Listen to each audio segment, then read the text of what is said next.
Thank you for joining us. Thank you for sparing your time and making it for today's session. So I'm really excited about speaking about the topic of change. There's a lot of change that is needed in the country. There's a lot of change needed personally in each of us, but also a lot of change that's needed in our sector. And I, having served in this sector for the last almost 20 years, I would like to just share some of the thoughts that I have on this topic through the series that I think you should be able to see my screen through this 4-part series. It's gonna be interactive session. We have some questions, polls. We had some case studies, and yeah. So let's hit it. As I've been, thanks Amos for introducing me. This is my second 4-part series I'm doing with Dr. Online. Thank you for the platform. And those are all the disclaimers I have to make. I'm a pharmacist by training. What do? I do capacity building, supply chain support, and community engagement. So working with communities that community of pharmacy owners, yeah. So, and we do capacity building with them, and we also mainly with what we do also is sourcing and distributing medicines to them.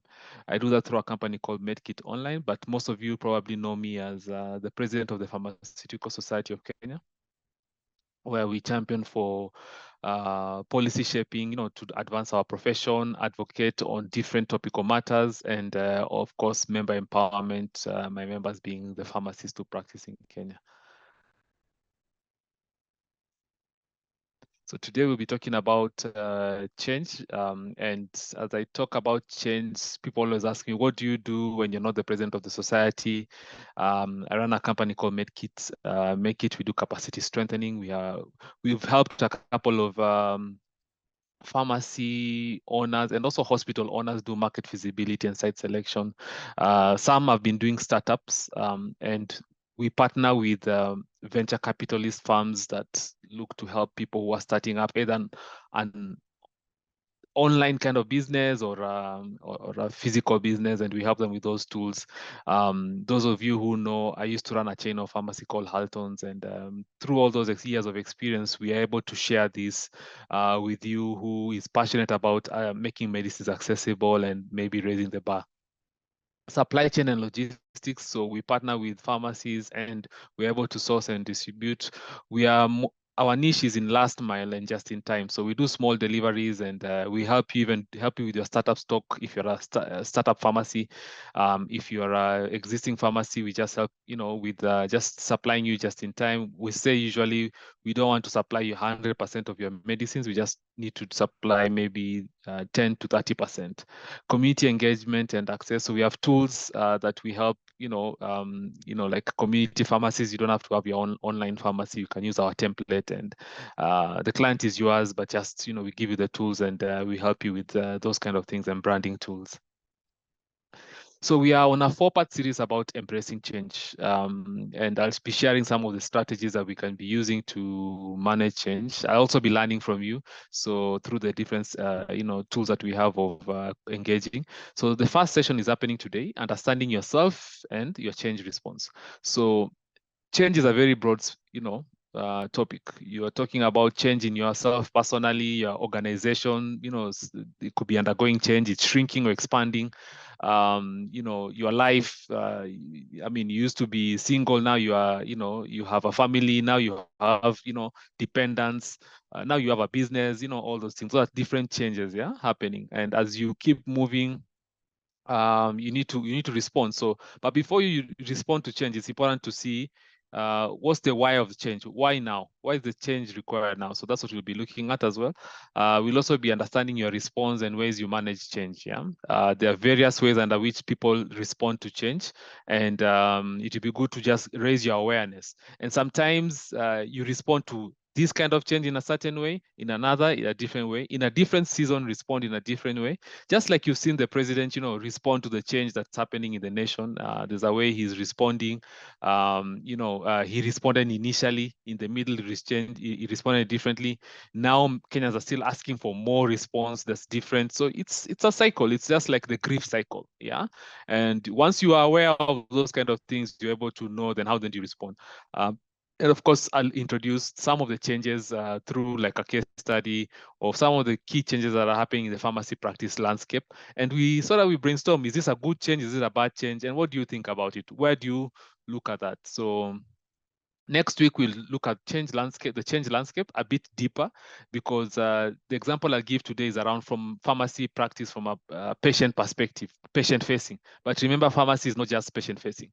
Ultimately, the client is a patient, but we work in different, supply chain, different things. So we'll look in the general landscape next week, and identify, stakeholders, who's leading that change, what's the theory of change, from the perspective of value, because you are changing something because maybe the value you want to deliver is different from what is available right now, and identifying your role in that, driving change. Then the third one will deal with responding to change and continuous improvement. So we'll share tools that you can actually have, and you're always referencing to as you keep moving in change and saying, okay, some of the change tools are books, some of them are just there are 4 steps, and different kind of things that you can actually look and say, okay, gauge yourself, how am I doing? And be able even to flag barriers, some that you might not even be able to see, but as you brainstorm with someone, you're able to expand your and deliver on that desired outcome. And then lastly, leading and sustaining change. It's one thing to initiate change, transit through it, but will it stick? Will the people that you are leading or you're helping, supporting in a change in an organization, how do you make that sort of sustain? Then of course we'll have a recap as we close, and just personally in your organization, what are the key 3 things that you want to leave change in this season that you're in right now?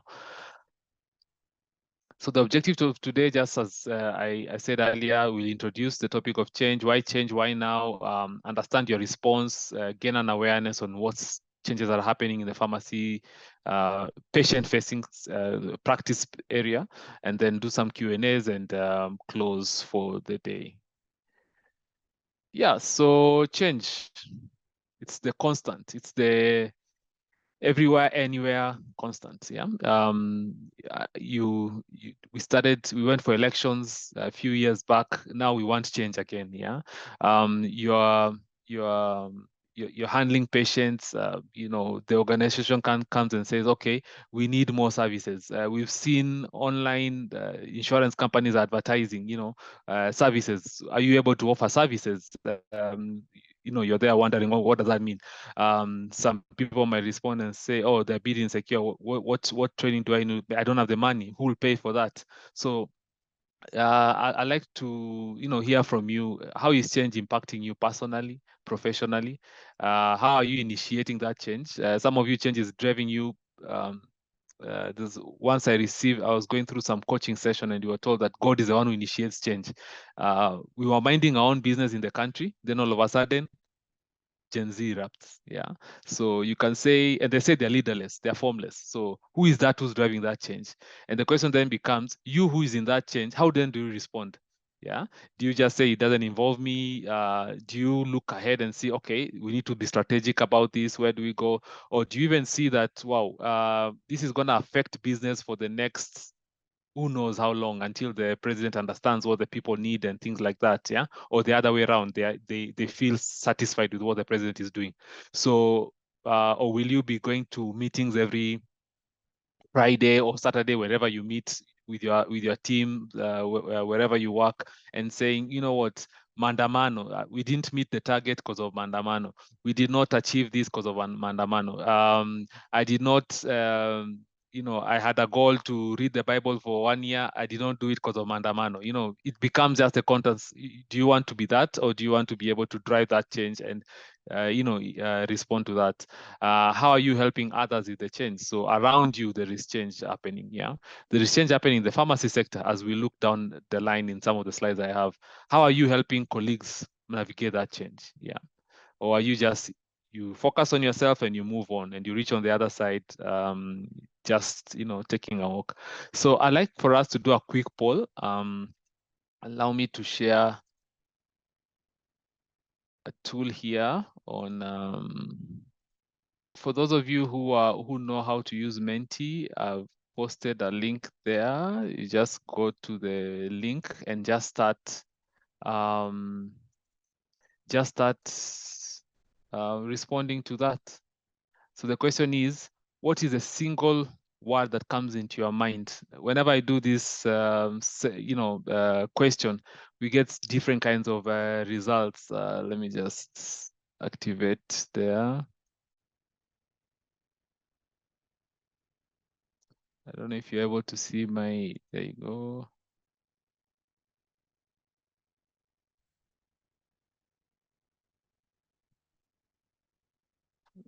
Uh, are you able to click on the link and put there you go.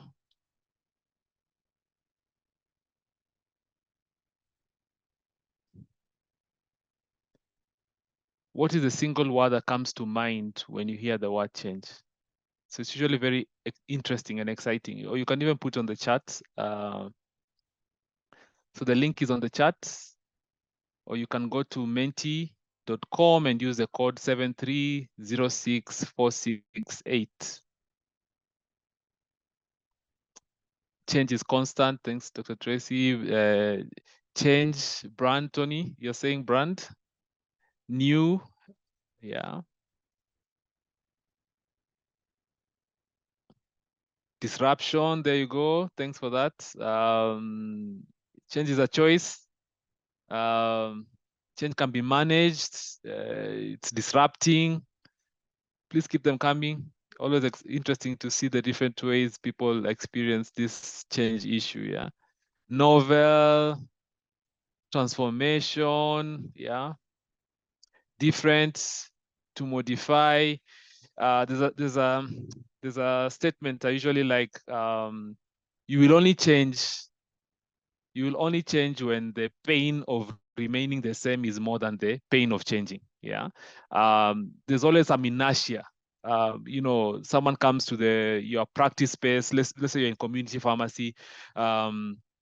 You get an intern who's coming and they're very innovative, excited. They're sharing some ideas on what needs to change. But you're just there, life has beaten you, and you're saying, no, this won't work. It won't work. It won't work. Yeah. Until the day, the pain of remaining the same is too much. What you're losing. So then you have to evolve. You have to do something different. You have to do some progress. Yeah, you have to make some adjustments to the plan. I can see different transformation, progress, evolution, growth. Yeah, change is actually growth. If you're not changing, then you're actually dying. Yeah.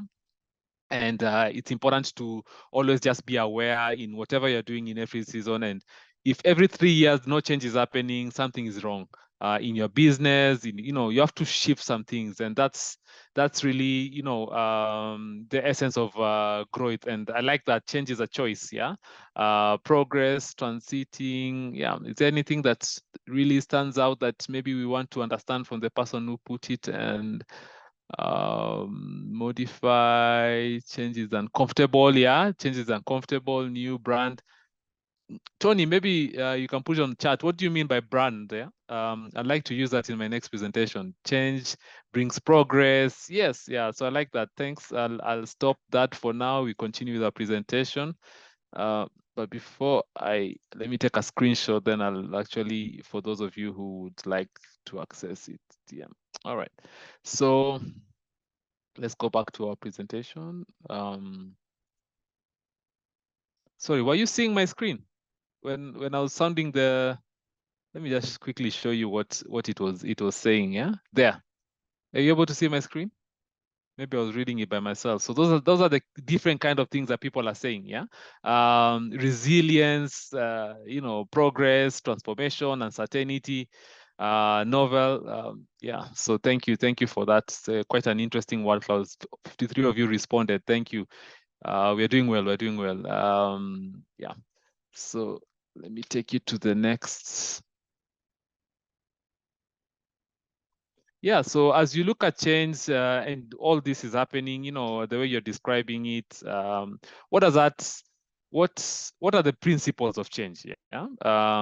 Yeah. So let me sort of before I even go there, yeah. So there's this picture of the caterpillar. It starts as a caterpillar, goes to a cocoon.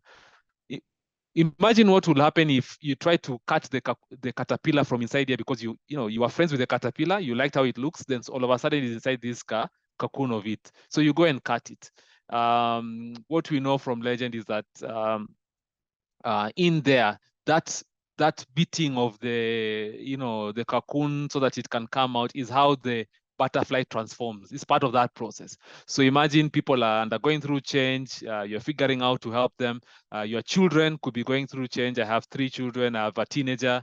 Sometimes, you want to really help them with what they are going through, but you remember, you'll not always be there. Give them the principles, give them the expectations, and support them through that change. Yeah. Communicate, empower them, and give them the cues when they can actually come back for help. So thanks for that word cloud. Um, so there's always a need for change.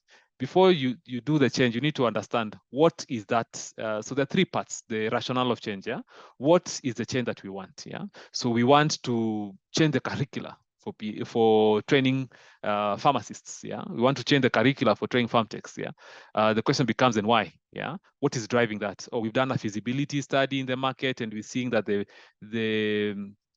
when the farm techs come into the market, or when the pharmacists come into the market, they are leaving a lot on the table. Yeah, so we have to look at that. Then we need to all be given that information, explain to why we are going, so that we can have buy-in.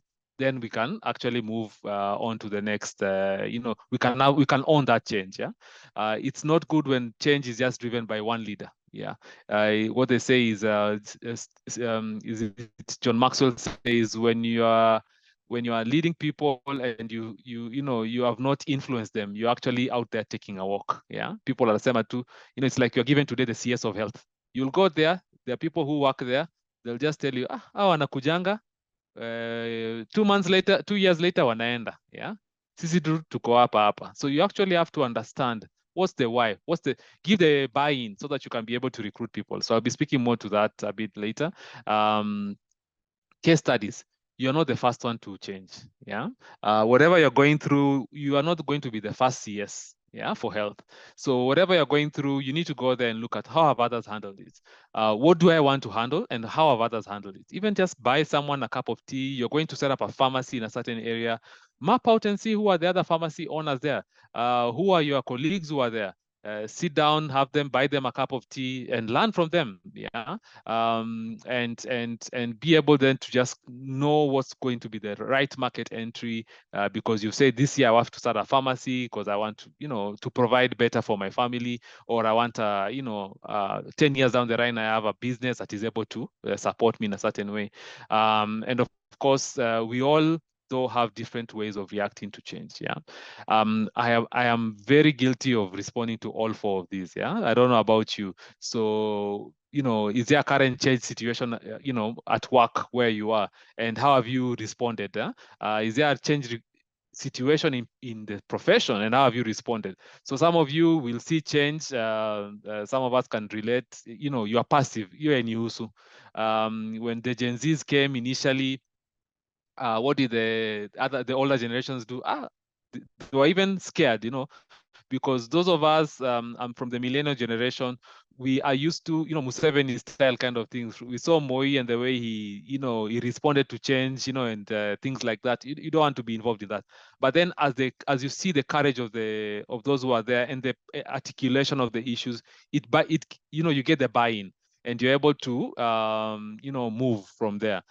Some are victims; they take a victim mentality, or and how you'll notice this is you start talking about they. Yeah, they brought this. We were minding the boss just came and brought this change. If it weren't for the other competitor who opened next door, I don't know how many of you are sat in a meeting and oh, you've given this excuse. We could have done better this month, but the other person opened next door. Yeah, you have a victim mentality. It's actually a disempowered, mindset. Yeah, you can't move on from there. Then the others are saboteurs. Saboteurs are ni Machogo amesema hiyo, hiyo hata tutasikia, hautafuata. Yeah, ni nani amesema hiyo? Or they are the first one to accept something, but then they knowing very well they'll not do that thing. Then what happens? Sabotages the whole issue of change drags on. Someone might say someone misadvised the president on something. Then that's why he's still stuck somewhere. So it could be that someone is sabotaging him, someone is advising him, or he himself is sabotaging. I don't know if you've ever had, and you can raise your hand. Just you've ever had a situation of self-sabotage. Yourself, you're cutting your own legs, in how you're responding to a situation. You've been given some feedback at work, you've taken it so personally, you are stinking up the whole space. Even people don't want to work with you. The next thing, what will happen? The owner of the business will, see how to transit you, because if you keep on this attitude, customers will not come, employees will stop coming to the office. And but number 6 is actually what we are aiming to do with this training. Yeah, we're aiming to get us to how do you navigate all those. Remember, I said it's almost like the grief cycle. Sometimes you receive change, you will deny it. Yeah, you'll just it doesn't involve me. You don't even not curious to see, how do I get involved. I don't know if any of you here who had that story of when the PPB was discussing the issue of FAMD, for example. Whenever people are discussing higher national diploma, when people are discussing specialist recognition, wherever you sit, you either see it as a threat to you, and you say, no, let's stop everything. But sometimes it helps to open the doors and just say, okay, what are you saying? Why do we need this change? What is driving it? And how then do I get involved? And from where I am, you can see where I am. I'm a bachelor. I don't have a master's. When someone comes with a master, what are they going to do? How are we going to relate? Where is the regulatory framework for that? And, because I found that when you are able to see yourself as an ambassador champion, then that's really how you move from a disempowered state, what we said, passive and victim mentality and saboteur of, self-sabotaging your career, and, sort of move with this, driving this change. So those are the 3 building blocks of, what drives, that landscape of driving change. So if it will happen anyway, if it will happen anyway, what do you do? There's this is not from the Bible, but it's not a beatitude. It goes like, blessed are the flexible, for they will not be bent out of shape. I remember when I first heard that, I really cracked up. Yeah. And how do you adapt to change? Yeah. So it starts with continuous learning. Yeah. Because if you look at my back here, I have tons of books. Like if I decided to sell these books, I could have a few hundreds of thousands here just to push the month down the line. You really have to expand your mind. You have to be flexible, in the sense that sometimes we get so married to our idea, our plans. We say this is what we are going to do, but when you reach the market, ground is saying something different. You really insist that Nani has to be there, the CS for defense or the CS for environment. But when you go to the ground saying different, you are able to move and shape. Again, the ground will respond. And I want you to move from that sort of leadership place and go to you and the customer. You've really tried to, handle the customers in a certain way, but it's not working. Yeah. So you need to collect some information and see, okay, and that's what is called monitoring and adjusting. collect some information, and those are some of the tools we'll discuss on the fourth session. What are some of the ways we can do monitoring and evaluation, and be ahead of the curve for change, yeah? And how do you really handle feedback? There's some of you who take feedback very personally, and it becomes about you, yeah. And I doubt, like, for example, I'll use the example of the president, as it's a hot situation in the country right now, and I really relate to the president, because if you're a pharmacist, we are going through a season right now where it's an election year, and feedback comes, and sometimes you get the feedback and you feel like, hey, what's that about? Yeah. But as a leader, you just have to take the feedback, depersonalize. Yeah. You depersonalize the feedback. Those of you who are married, I'm sure you can relate. Yeah. You're given feedback with your spouse and you wonder, like, ni nani amekutuma? Yeah. But really, I doubt that your spouse would want your downfall. Their objective is to give you feedback so that you can improve on that. And sometimes the feedback is laced with some pain. Yeah. You remember when the Gen Zs were giving feedback to His Excellency, it was laced with some pain. They were even calling, even me, I was feeling for the president when he was an ex. But you see, you have to allow them to spill the beans. No matter how, even if they come with weevils, it's okay. Then you can be able to pick out the weevils. So you really have to, when you are, you have to look at your attitude and your mindset when it comes to change. Let me share a personal example. Next, I'll share a professional example. When I used to be the CEO for Haltons, I think that was, we built a chain of pharmacy. It was a startup. We started with 3 of my colleagues. We left university in 2005. We started in 2007. I started running it. We were able to scale. We became the largest chain of pharmacies. By 2016, we had 52 branches. We were in almost, I think, 17 counties. We had, things were going well.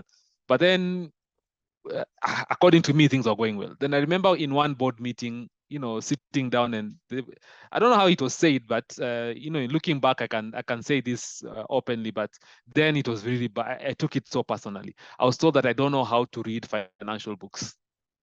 Like, I was, what do you mean? I know how to run a business. Before you found me here, before you came to the board, I was running a business. Yeah. So I took it so personally. Yeah. And unfortunately, those of you who know the story, I had to exit the business. I think it was premature because it was just how I responded. And in looking in hindsight, if I had a coach, had I gone through such a training, and be aware that, there are different stages of handling change, and you don't have to burn the entire ship. You can actually handle change progressively. So you have to understand, why is this, you're being given feedback. What is the why of that feedback? And when I talk with the board chair, we are very good friends. He lives in South Africa, Cape Town. Whenever I go there, we discuss, and we always laugh about it. And I remember I was only able to move when I looked at, there's a current state, there's a result it's giving me. I don't like the result. Yeah. I could also see that there's an element of the business is not doing well because of some of the decisions I'm making. Yeah. And it's because I'm not able to look at how we are making money, how we are losing money. Yeah. So I was able to, because the board chair was able to isolate me and help me, thereafter with, this is how it looks to run a business well. I was able to be shown a future state. So I had to make a decision to move from the current state to the future state. And it took a while. So, and that means, you're able to look at and see, okay, what's the opportunity cost, yeah, of me remaining the same and moving?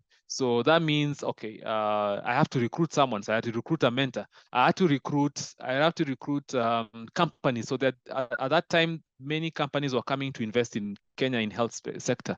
So I was called to sit in boards. I was called to sit in judging panels for, guys who are coming to look for funding. And I would be called to also help them because I'd received money from an investor. I was brought in to help them know how to, manage other people's money.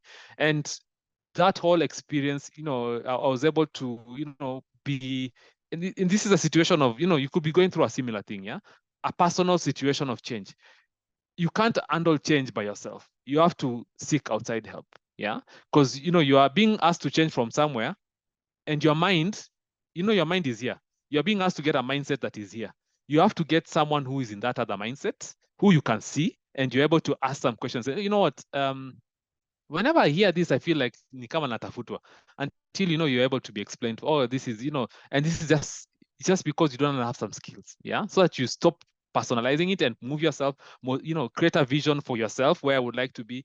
And of late, I've been receiving a lot of sort of awards and affirmation from different, especially venture capitalist companies, and saying the people we give you to coach and train, there's something you do with them. Even the handling of finances and things like that, because I actually even train on financial statements. And I, 10 years ago, I wouldn't have seen myself doing that, but that's the future state. And I'm actually, it goes that cycle. There's a need, there's a vision you see, you need to mobilize resources, commitment within yourself. And this can also be a tool that you can use in organizational change. Keep monitoring the progress, get feedback, and then you finish. Sometimes it doesn't have to finish. It's a cycle, growth. Someone said growth. So it keeps growing, like that. So you have to anchor your change on something, the why you're changing. I see myself as you remember you're told that you don't know you're not a good financial manager. So you have to say, I see myself as a good financial manager. Then you start going through that. Yeah. PSK, recently we went through organizational capacity assessment. And we actually, when we were going through that situation, and I was telling, I could see some of, members who are giving feedback, and they were embarrassed to give the feedback because they're embarrassed for me. They think that by saying the truth about where we are, they are saying I'm doing a bad job. So I had to actually give them permission and say, you just give the feedback as it is, because we want to spill the beans and see where we are, what is our current state. Yeah. So that then the next step after that is to dream about the future state. So what happens is, and even in your personal life, what happens, you and your dad, you and your wife, you and someone, you and your boss, you get stuck at the current state. You assume, you've been told you are a failure. You will never be, just because you've been told you don't know how to read financial statement. That's not a conclusive statement. It's that's where you are right now. Now it's you to choose, do you want to remain there or do you want to move? Yeah. And then that's now where, we look at what's the mindset, yeah, that you have. So I'd like to do a quick poll and see whether you what you think about this. Some thoughts about, I'm trying to gauge what mindset are we having here. Remember, it's anonymous, so sema vile unasema, usiogope.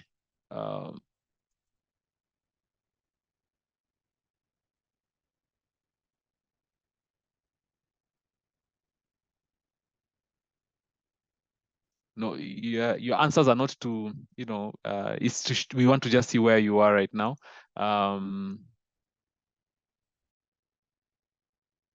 You don't have to answer to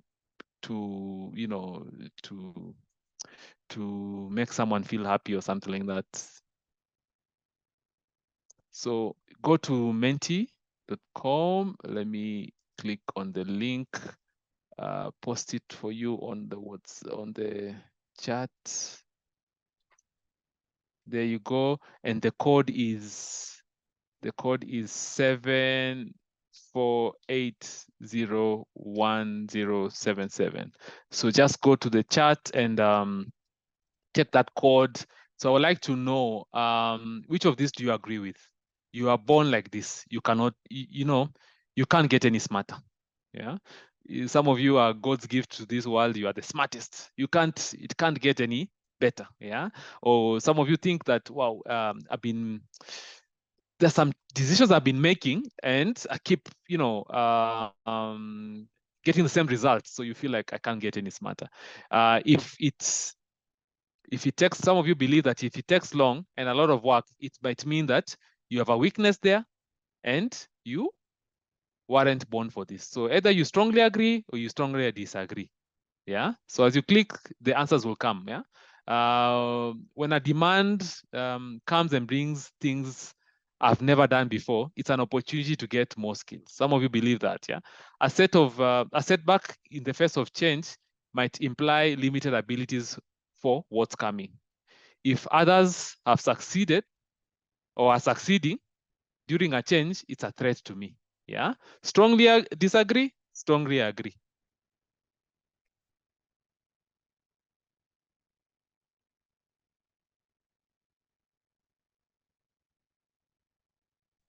Interesting.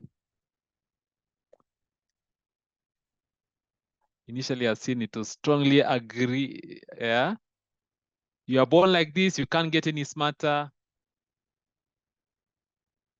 If it takes long, you're just born like this. 4.9, yeah, actually that's what I was seeing. Yeah, you guys are actually better than I was when when what, like 15 years when I was starting out, these issues of mindset and things like that, because really here what you're trying to gauge is mindset. Yeah.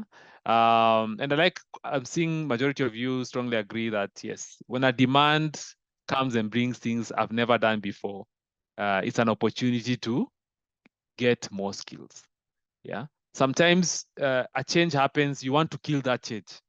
But what that just means is, wow, that's an opportunity to get that master's or to get that short course, to go and improve your skills or to go sit under someone. There are many mentors in this world who like to mentor people, but a few people are very motivated to go and say, because there's an inertia. Yeah. Pain of remaining the same is less than the pain of change. Yeah. So that change will never happen. So you need to reach a threshold where this is the level where you change. The pain of remaining the same has to be more than you're able to change. Yeah.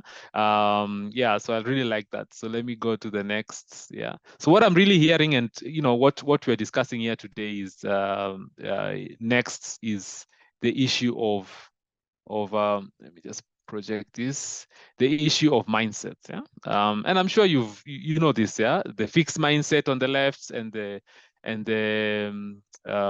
empowered or open mindset on the other side. Yeah.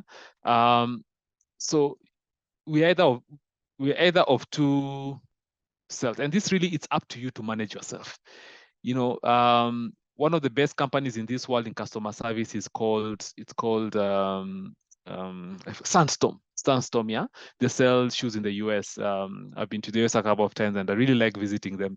They're really good with customer service. So the question was asked to them, how do you pick your leaders, your employees?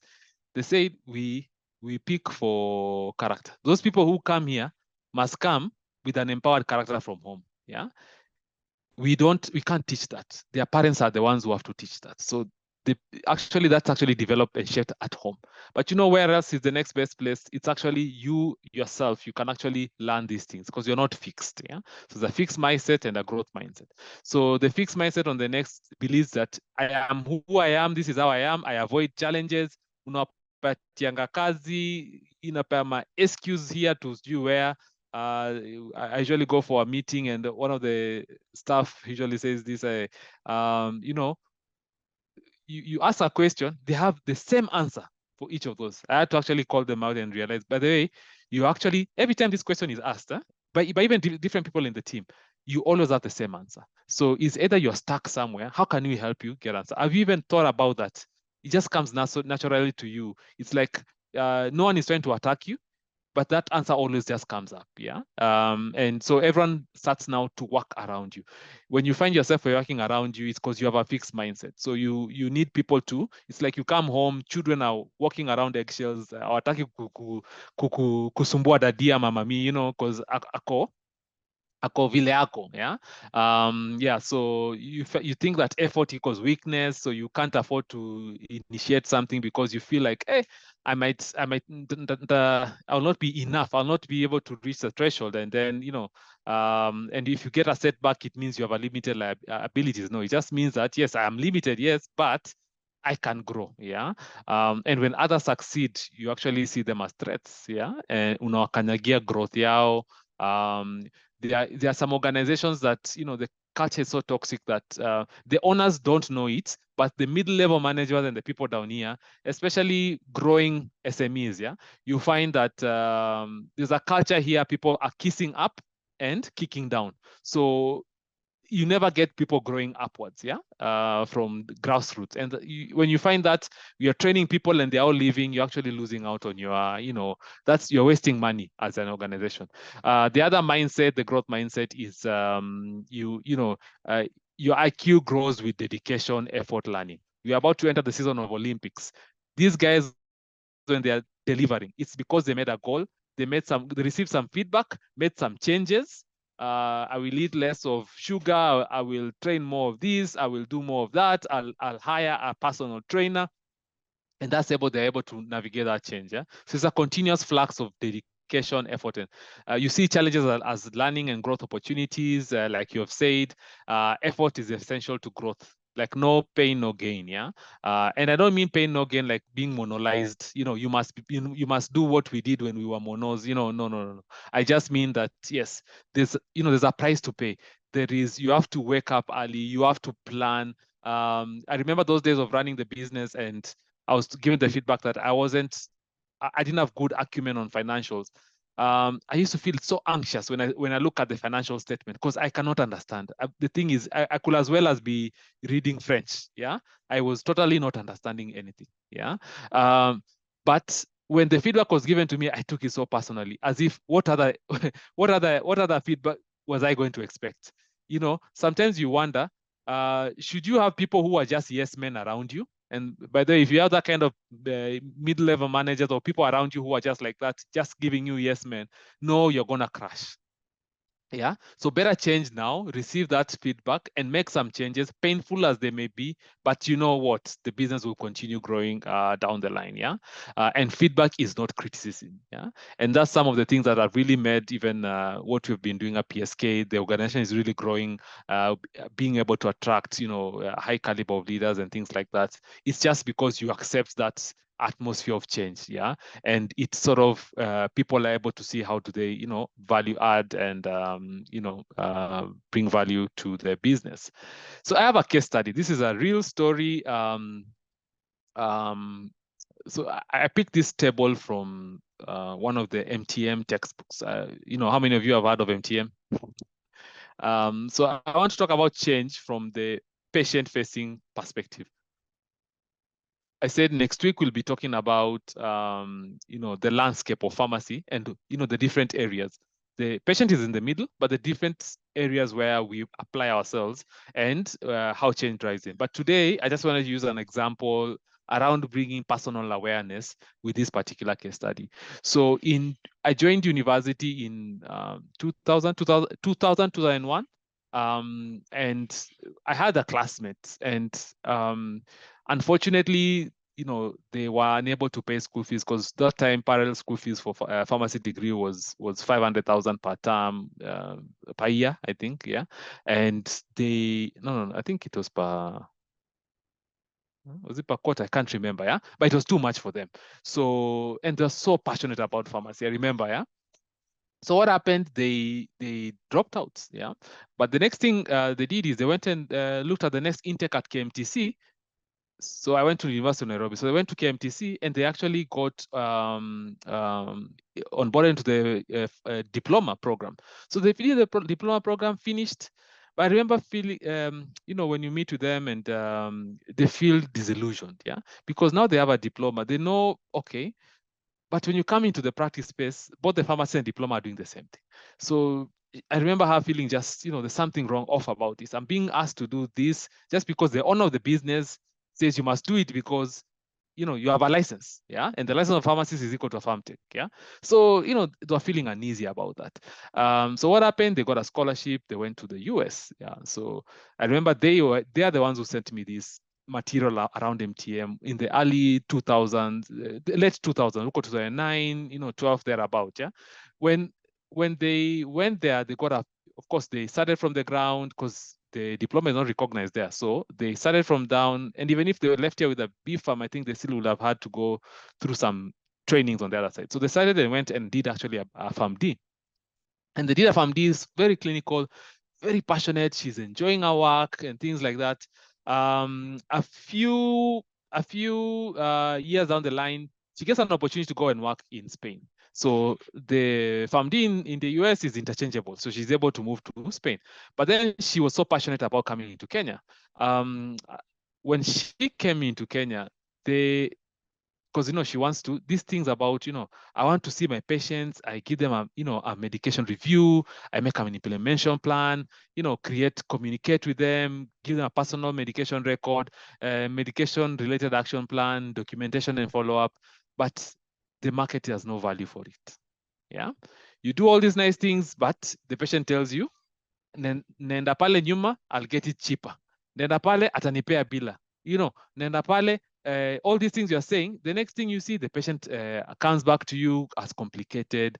The next thing you hear, the people are saying they passed away, they had an amputated leg and things like that. So their quality of life. So she became increasingly, disillusioned. So the next thing she did, she went and started, okay, since I can't do this in practice, let me go and train people. So she moved to training, university, but as she's training, and heavily clinical oriented, so even at the undergraduate, she trains them at empowering them with clinical skills and abilities. But what is happening on the other side, when they leave, the graduates leave school, they go there, they can't practice what is being trained. Why? Because the market does not have the value. So something needs to change. So there's some agitation, there's change in the air, because there are patients, we know there are patients and they're getting poor outcomes. On the other side, there are professionals who are able to practice in a certain level. Yeah. So what happens? Because they're not able to train on that, they also come back to the university to train what? Masters, to get a master's trained, pharmacists, those who don't get a master's trained at the KMTC, and it becomes just that. We are all training, but what is the output? Yeah. So no one is stopping to ask. And I think that's now when, my few years in policy in PSK, I've been through meetings and sessions where we've actually been asking questions. How do we help? I don't know if you relate with any of this, yeah? Mr. Chimba Mtu, I'm just trying to highlight, something. If it resonates with you, please click, something to encourage me. I could be speaking my own things, yeah? So just click there and just say, you can put on the chat. Yeah, thank you for the encouragement, yeah? Because something needs to change in the sector, yeah? This how value is packaged, ndio tumesomeshwa vizuri nini, lakini tukikuja kwa market, the question becomes, how is this profession of yours making an impact? Where is the data that's meant to say that? Yeah. How are you adding value to patients, to your organization? Does the owner of that facility, yeah, as you know, PPB has said from next year, there's level 4, 5, and 6. They have to have a pharmacy superintending. That doesn't mean that there will not be any pharmtechs. There will not be any. What I know that PPB plans to do is even there'll be a superintendent a superintendent specialist at level 5 and 6. Yeah. So that doesn't mean there will not be a pharmacist. But the question becomes, do we want a certain change? Yeah. Because we've reached a time as our sector, everyone just sees it as a place to come and kununua makaratasi, because we've all sort of lost our birthright. We've sold it. Yeah. So there needs to be change that needs to happen. So for change to happen, we also need to be aware of what's the changing pharmacy landscape. Yeah. These are some of the policy gaps that we have in our sector. There's a need for levels of practice. What is levels of practice? There currently lacks an incentive for career progression, innovation, and data-driven impact, because you are trained as a specialist, but the tools you are given, you can't even use them, because you try to explain to your employer and say, oh, no, let me just get cheaper. Cheaper, they get a B farm. Cheaper, they get a farm tech. Again, at those levels, you're doing this work, but again, no documentation. You have no motivation to be practicing. Yeah, there's poor. What ends up is poor quality, low value, because we're not documenting what's the impact. Yeah, the only thing we are documenting is we moved paracetamol X amount. Yeah, so there's a sort of lack of responsibility. There's no motivation. Yeah, insufficient professionals at the different levels of care from 2 to 6 as per the PPB and MOH norms. I don't know how many of you have read those guidelines or are aware that from next year, level 2, 3, and I think some of 4 will be split. 2, 3 will be split by pharmtechs, and 4, 5, 6, yeah, pharmacists. I think there's be specialists on the other side, because we need to have a career continuum. Yeah. So those are the kind of conversations that are happening. There's a weak health insurance coverage for pharmaceutical care, because pharmacies have not been onboarded as care providers. They've just been lumped in there with the outpatient services. Yeah. So this is some of the advocacy we've been creating and creating awareness on. I don't know if you are aware of the government policies by the not cabinet, but the Ministry of Agriculture, Kilimo House, that they are creating the veterinary medicine, veterinary professionals and veterinary medicine bill, where a veterinary pharmacist and a veterinary farm tech outside PPB. Are you aware? Yeah, someone is defining you outside, and they're equating that professional to either be a veterinarian and or a veterinary paraprofessional. Yeah, so equating those two, a pharmacist and a farm tech. Yeah, this fragmentation of the regulatory networks. So you're finding, they want they're called what? I wouldn't call them agrovets, yeah, them to be registered and manned by other people, things like, but they are storing medicines, and we know we're all moving to One Health, so those need to be under the regulatory specs of PPB or the incoming KDA.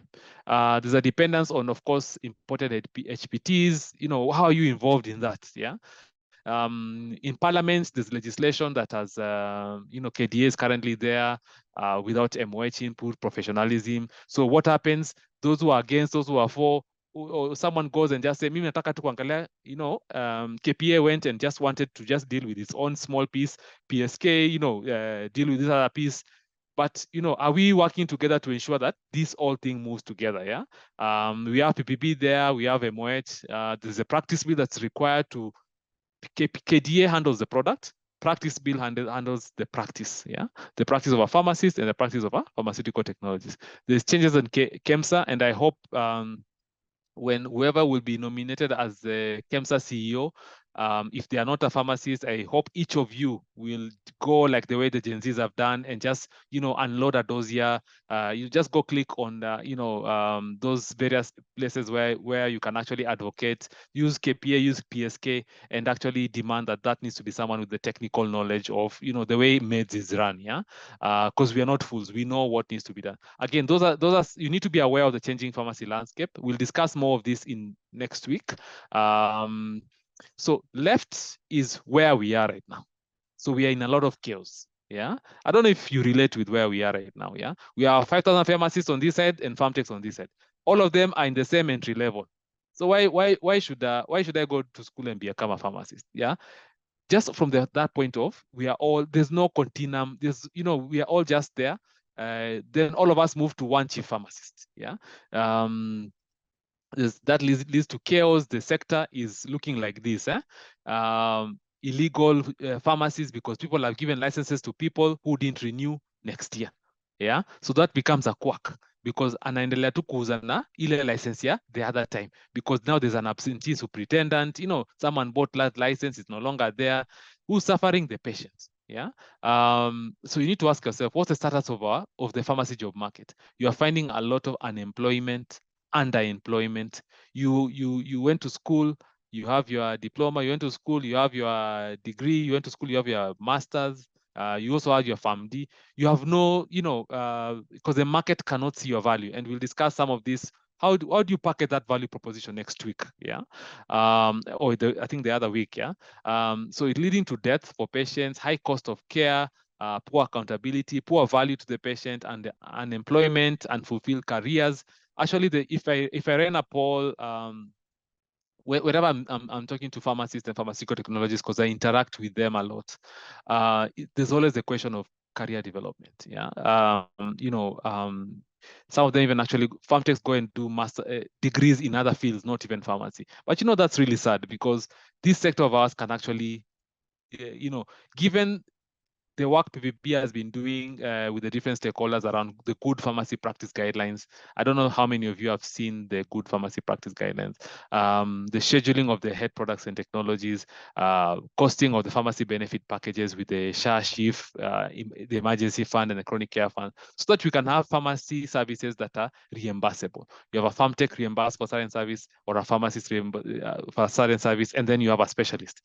We have to accept the levels, because if you don't accept the levels, we can't all be reimbursed the same. Yeah, then there's no continuum of care. Yeah, we need to sort of move. We need to work also and make the national pharmaceutical policy that looks at training, the products, and the service. So on the left, you see this sort of pyramid where all of us took a bottom of the brace, tuna fight, tuna lease licenses, tuna absentee superintendent, tuna do all these things unfulfilled. We're just looking for the next thing to go abroad. But hata ukienda abroad, ukienda Spain ama US, your degree yako ama diploma cannot be, even the master sometimes is not recognized. Yeah.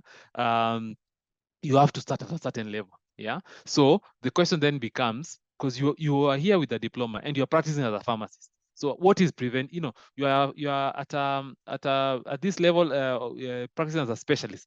So we need to move and define those 3 levels so that we can be able to do an inventory of our sector and say we have 7,000 in training, both pharmacists, sorry, farm tech pharmacists and specialists, because this is one family.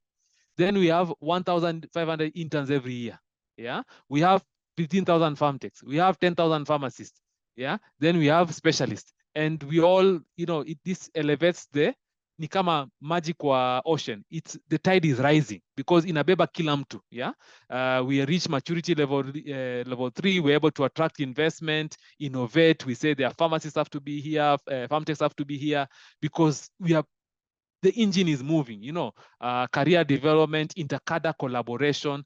You are a farm tech, you see a patient and you're able to refer. Kwa sababu nyumba kumi, you are there, you are like 5 farm techs, practices with 1 pharmacist and you are working together, then, or maybe 2 pharmacists, then you have a specialist. And all of you are doing referral and, you know, collaboration. And wherever the patient goes, they get good outcomes, insurance is reimbursing. We package ourselves as a family. But right now we are packaging ourselves like this pyramid.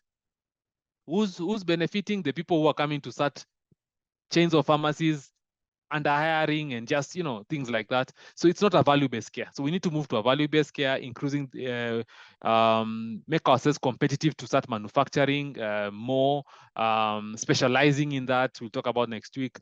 Healthcare service independence, and you know, we attain that independence as a nation, and you give a globally recognized professional. Yeah, there's nothing as bad and as going through training, practicing here, and you can't be recognized anywhere else. Yeah, yeah. At least for a pharmacist, you're able to go, you know, just do the entry level exams, you know, like that, and then, you know, like that. But imagine you've been training and then, you know, you're not able to go to another country to work.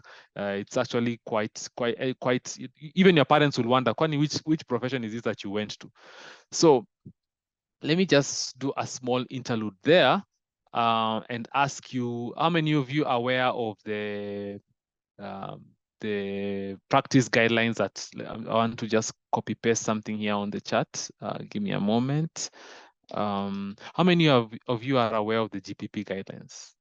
How many have read it for themselves? Haujasomewa na KP ama PSK? Umeisoma mwenyewe? How many of you have a copy, or I want to give you a copy today? Yeah, I want to give you a copy. This is actually the future of pharmacy practice. But as you get the guideline, you'll see, utaanza kuwanda, lakini mimi niko wapi hapa? You know, there's nothing wrong with that, by the way. The wrong response is to say, to stop ikitu. That's the wrong response, because we've been working for so many years to define this continuum of care. Yeah, there's a good pharmacy practice guidelines. Nimewatumia link. Huh?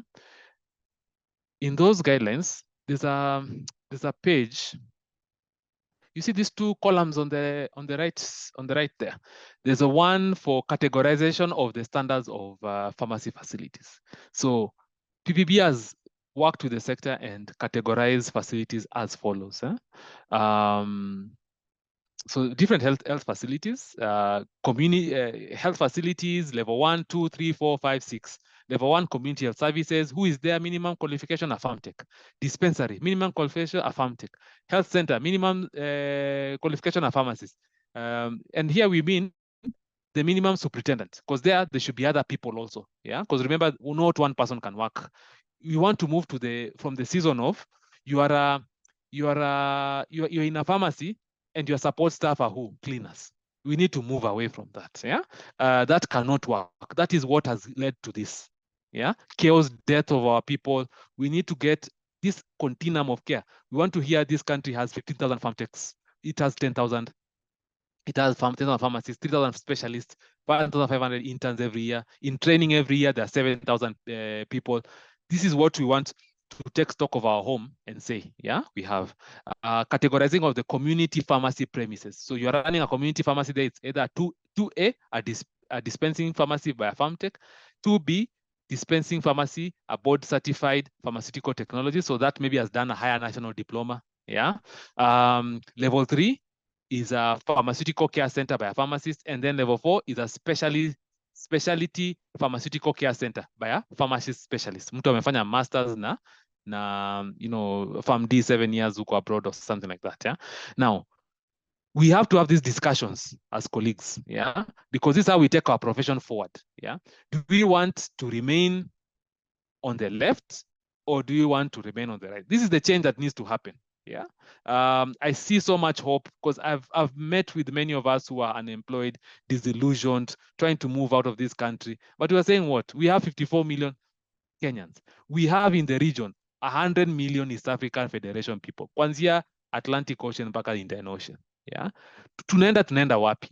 Kenya is the one that can actually train and feed the region. Yeah, but it means we have to start and occupy our profession. Yeah, I want to start a revolt here and we occupy our profession. I want each of you, msisomewe kitabu na KPA ama PSK. I want you individually read this thing so that I want when PPB comes and says it's doing stakeholder participation, I want you to support. I want individually you set this thing and say, read all of it. Of course, there could be some typos there you can change, but we need to get to a place where we have levels.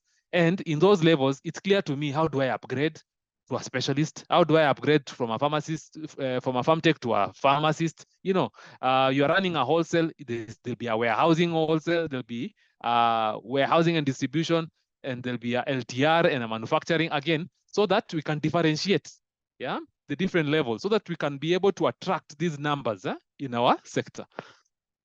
On the far right there, what you are seeing here is what PPB said from next year. Level 2, superintendent has to be a pharmacist. Superintendent hospitals. Level 3, pharmacists, superintendent.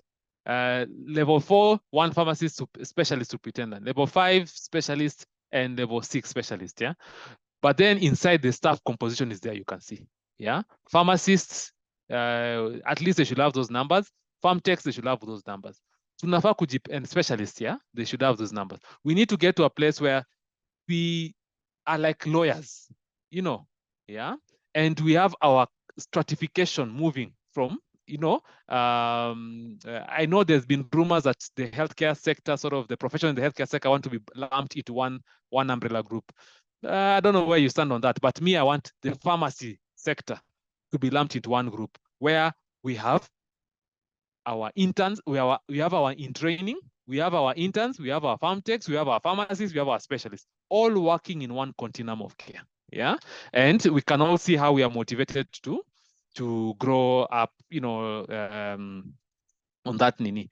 I don't know, I can see we're already at 8. I'd like to borrow maybe like 10 more minutes of your time. We do a quick poll from what you've read and what you've heard. Yeah, we're about to finish. Yeah, from what you've read and what you've heard.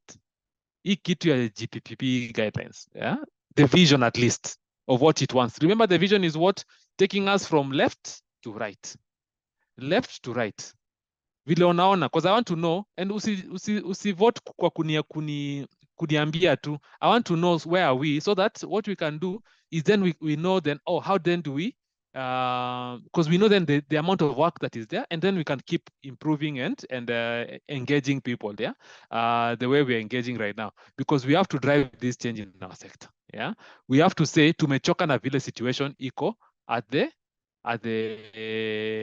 moment. Yeah.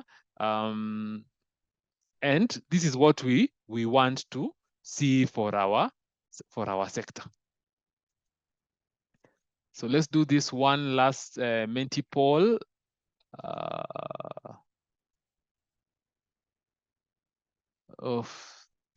It requires me to upgrade. I have not upgraded. So allow me upgrade, but so let's do this, colleagues. On the chart there, this is the question. On the chart, kindly put it on the chart there. Yes, no. Usiogope. Yes, no. Hii kitu ni mzuri ni mbaya. What you want to do is, I just want to see, how are we doing in terms of creating awareness on this thing. Yeah. Umeisikia. Do you need more information? That's when you vote no. Yeah. Umeisikia, umeiona na ni kitu nzuri. Yeah. You can see the vision. Yeah. So that you can know and be able to know as we're engaging with PPB and say, where is the work? Because we want to succeed with this change. Yeah. Next week, as you will, those of you, today we have finished the session on understanding self and change responses. We've done a little bit introduction of the landscape by looking at a certain change required in the pharmacy practice patient-facing sector. We'll talk next week about also stakeholders mapping, and that's what actually I'm trying to do right now. Stakeholder mapping. What are the stakeholders saying? Ground inasema nini? Yeah, so that we want this thing to succeed. Because once this succeeds, the patient succeeds. Who else succeeds? The country succeeds. The country will spend less on healthcare. When the pharmacists and the pharmacy professionals are involved in healthcare, yeah, the patient succeeds. Care costs reduce. Imechoka kuwa taxed. The cost of healthcare reduce. Ile pesa kidogo tunapea kwa healthcare, it will last longer because of what we are handling our patients in that continuum I was talking about. Yeah, we'll also go to responding to change and continuous improvement and leading and sustaining change. So at this point, I'll take questions.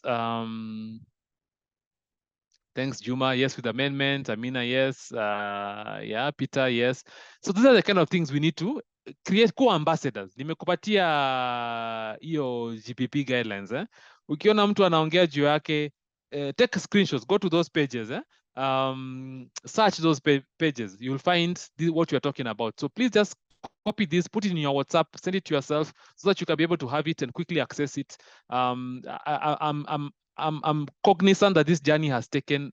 I remember when we first started this journey, because I've been in PSK since 2011 as a council member. These things we were even discussing with KPA Nairobi branch. We used those old days. The KPA leaders are now the ones who are the national leaders. Of course, understand politics. And people don't read these things, and they make the thing prolonged for so long. So I'm challenging us, the 270 of us who are here today. I want you to remember what we said. We move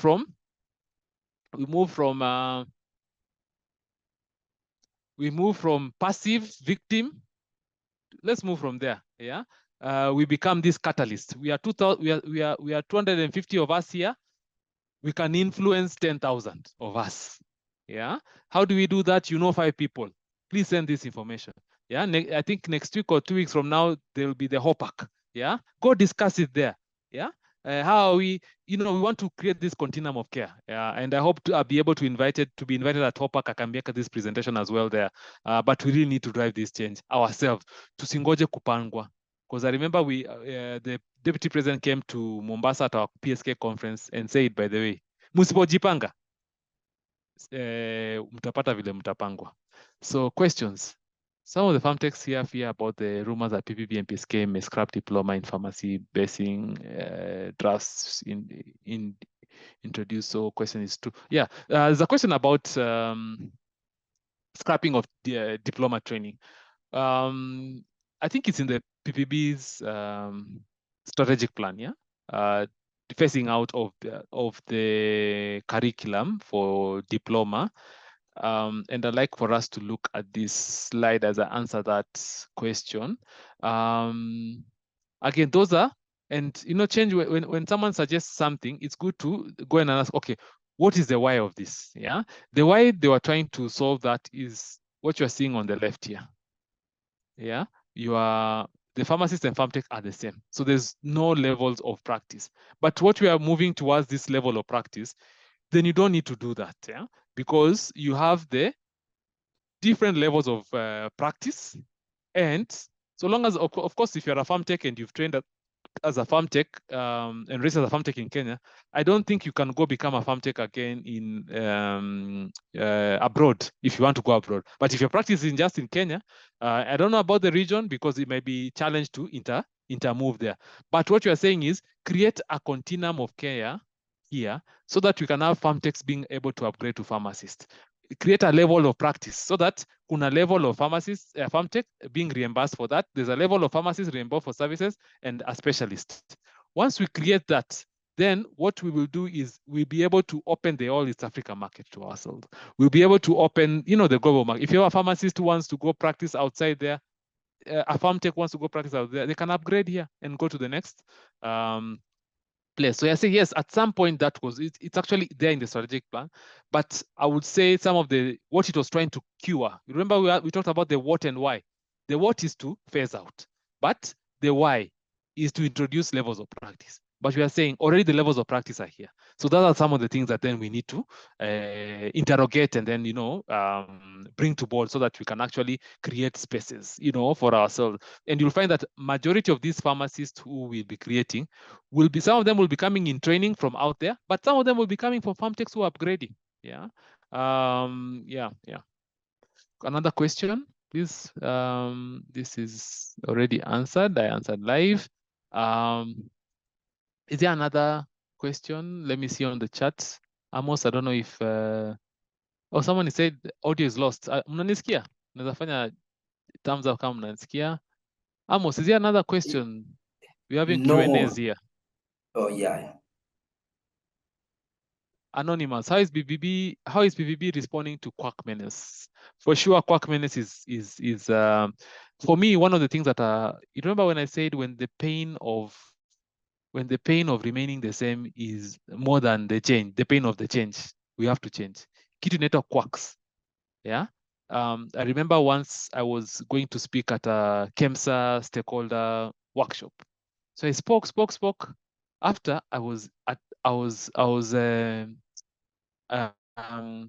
approached by two individuals, a man and a lady. I think they're husband and wife. They are big time entrepreneurs at KEMSA, yeah, but they are not from our profession. Yeah, they are not from our profession. And what I found interesting is they're very courageous. They're saying, how can we be members of PSK so that you can fight for our rights? Yeah. But then when we come down here as ourselves, we cocoon ourselves. We are not able to fight together. And one of the challenges is that's why I'm speaking directly to individual farm techs, individual pharmacists. You can only drive this change by yourself, yeah? Because sometimes if you leave it to the leaders, there's the politics. Why did the president reappoint Duale and someone else, Honorable Duale? They reappointed because there's the politics, yeah, of it. So if you want something, we need to drive the change ourselves, just the way the Gen Z are saying, yeah. Read these things for yourself and say, we want to, and I think one of the ways that PBB is fighting quacks is introducing the levels. So now Mesema, there was actually even quackery even in the levels of hospitals. So remove it from there. Let's start from there where it is easy, low hanging fruit. Next, if you saw in this slide, this slide, the left table, there are two tables. The one on the left, we are going to categorize the different levels of pharmacies. Yeah. And once you do that and you, the rest now, you have to say where you are. Yeah. And there's the identification framework that they have there. Blue Cross, Green Cross. Yeah. Once you do like that, then how then do you do with Nyumba Kumi? Because I know there's Nyumba Kumi.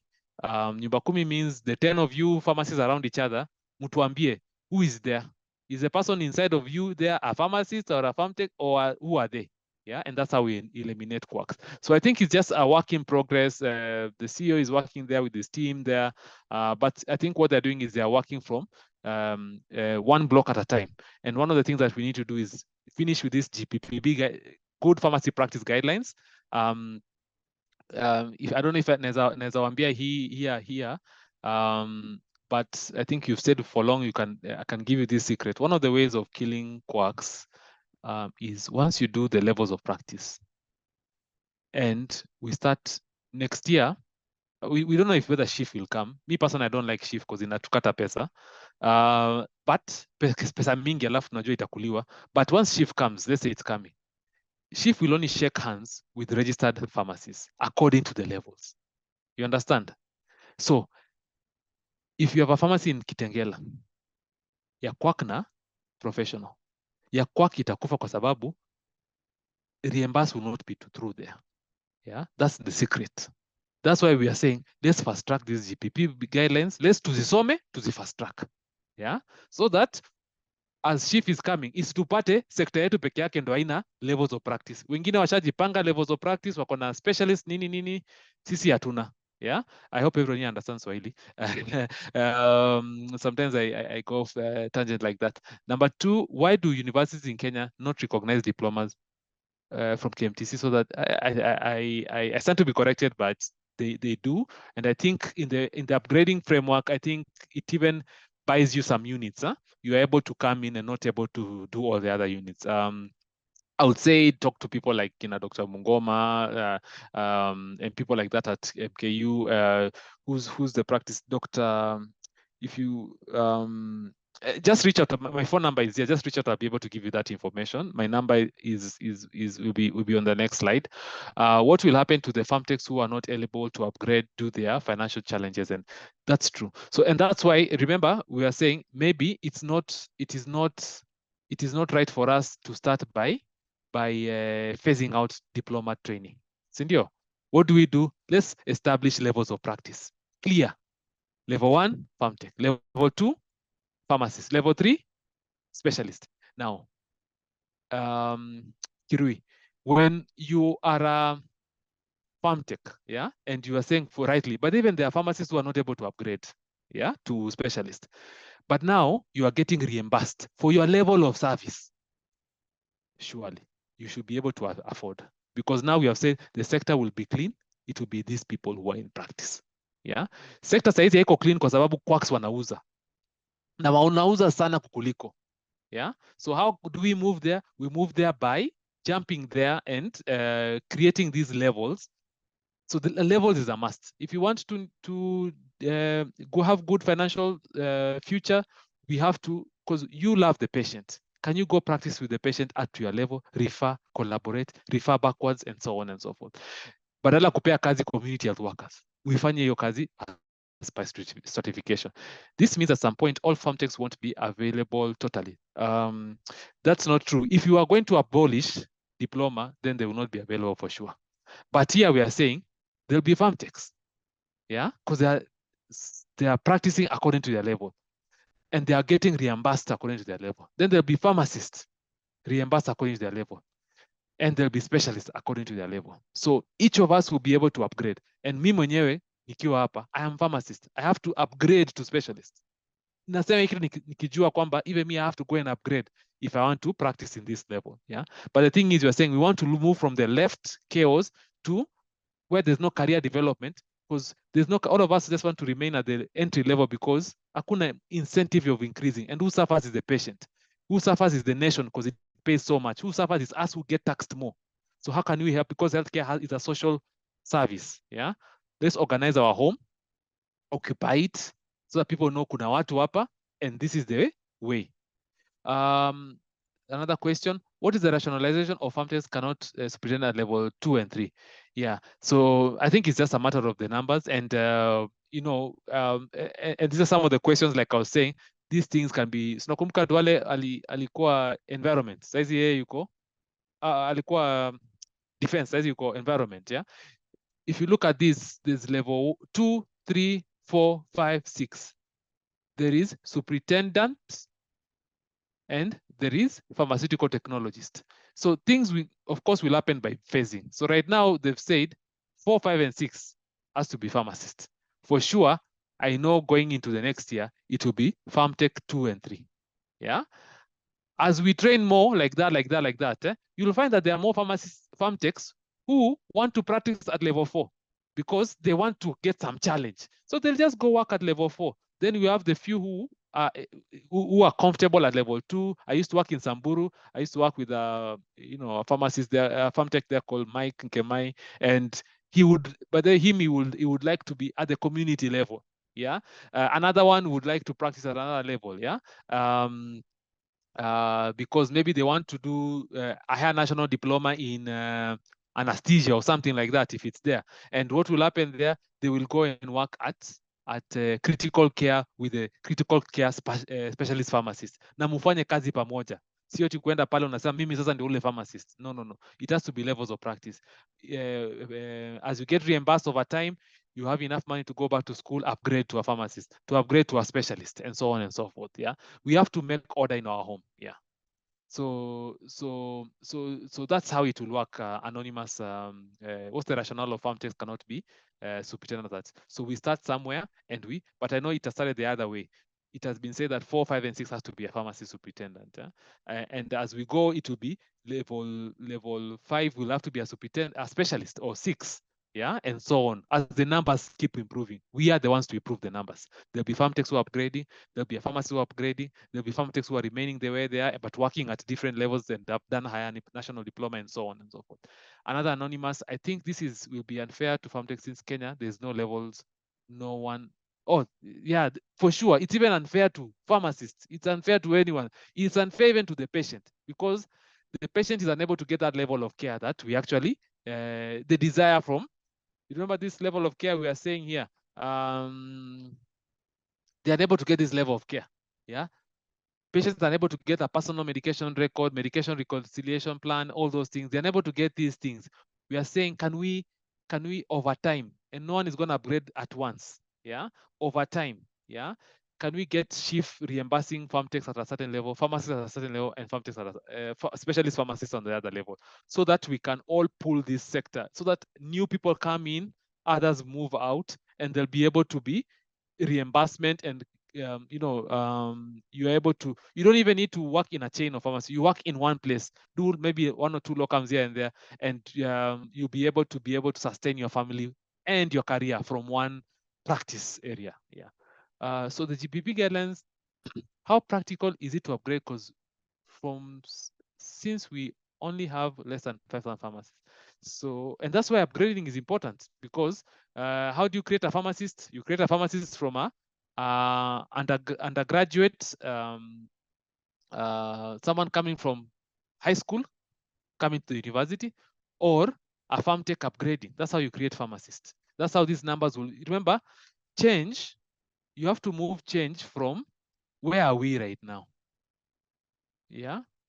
Where is that slide? I think it's here. You have to look at where are we right now. Yeah. Where are we right now in terms of numbers of pharmacists and farm techs? Current, maybe farm techs, 8,000, pharmacists, 4,000 or something like that. We need to transition and move that. It's not going to happen in one day to a future state. The future state looks like this. It looks like the one on the left, on the right, sorry. The future state looks like the one on the right, where you have 7,000 in training pharmacists and farm techs, intern pharmacists and farm techs 1,500, farm techs 15,000. The numbers will keep growing because now the sector is attractive. Because pharmacy used to be the most attractive, but now it has gone down. People don't want to come in there. So we need to make it attractive by creating the levels of practice so that we can all meaningfully and gainfully practice at all these levels and upgrading as we move. Yeah. So the GPP guidelines of superintendency will be progressive. Yes, they will be progressive in the sense that we are saying there'll be now levels of practice. Now, if you go there, now it's for you to go deliver that value, because even the owners of this place have been given notice from next year. They have to have a superintendent pharmacist. They also have to have supporting, and here, like now, if you're level 4, it has to have 10 pharmacists. It has to have 12 farm techs. Yeah, they might not go around in that number, but we start somewhere. They might end up being 2 pharmacists and 10 farm techs. That is good. That is progress, because then we're able to mentor each other and grow each other, and we're able to even have incentives as we keep growing in our career. Daniel, most most want to upgrade, but cost is too high. Imagine degree in India is less than $1 million, but in Kenya it costs. I agree. And this is what we are saying. Let's create this demand. Let's make it possible. You know, we are saying it's. I remember when I started pharmacy and we started a pharmacy. I told you we started a pharmacy in 2007. Yeah, I started a pharmacy in 2007. We actually bought out a pharmacist who was running there. That pharmacist had been in that location for 24 years. Yeah, amesomesha watoto wake mpaka UK. Yeah, from just one location. So we're saying it's possible if we now move to a place where when shift comes in, we have reimbursed at farm tech level, a pharmacist level, and specialist level, so that then we can have this continuum of care where you are able, out of your own resource, feed your children, school them, house them, and even invest in your career. It's like a business, you know, you reinvest. And even this 3.5 will become nothing because you'll be able from your own practice, be able to pay those as a bill. And you actually, it is tax as a tax benefit because you tell KRA, this is money that I went to for the directors to upgrade, yeah, and things like that. I'm hearing this information for the first time. Is it the society or association sensitivity? Yeah, so thanks Daniel for this. Yeah, and that's why I shared on the chat the link to this guidelines. Jisome mwenyewe. Do not allow someone else to read for you because there's many politics playing. And what will happen is it will derail. So Soma, call me, my number, Amos, you can paste my number on the chat there somewhere. My number is 0705015501. Just WhatsApp me and we'll be able to chat. If you're able to buy tea, I'll show up there. Yeah, when we discuss this more and create more awareness. Can we have a career progression as we do in nursing lab? Because the fight now is deploying. I hear you. Even the fight is in degree masters. Yeah. So we need to make our house. We are comfortable with each other in our house because we have this collaborative kind of practice. Yeah. So thank you, colleagues. Thank you for the engagement. I know the recording is there. Please refer others to view the recording. This recording can also be an advocacy tool. It can also be a training tool. Feel free. I know within a week's time, this will be up in the Daktari online platform, and just go ahead and just view it and understand where is this we want to go, because we must occupy a profession. Intriguing discussion, Daktari. I'm a farm tech, but PhD. Wow. David, my phone number is there. Please reach out. Like, where would I fall in practice pharmacology? Yeah, that's good. It's so that will go to specialization. Interesting, yeah, interesting. Yeah, that's an interesting discussion. That's why you need to be involved in this. Pharmacy should be allowed to work in the levels, and pharmacy should be mentored in the pharmacy specialist. Exactly. That's how it should be. We should be mentored. Even me, I need to be mentored by a specialist pharmacist. Yeah. And so on and so forth. And that's what I've been fighting for the last 7 years. And that's what PPB has been fighting for the last 7 years.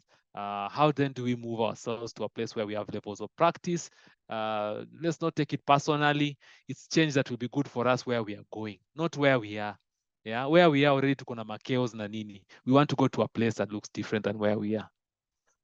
Bye for now. Bye to the comfort zones, especially the wake up call. Thank you, Vincent. Thank you. That's my number there. You can confirm by sending WhatsApp and confirm yende kwa Louis Machogu, but on the light note. But yeah, so thank you. I've really enjoyed this. I don't know if there's any other question. You can always reach out to me on my phone number there, WhatsApp. Yeah. Kwaheri to the query to the comfort zone.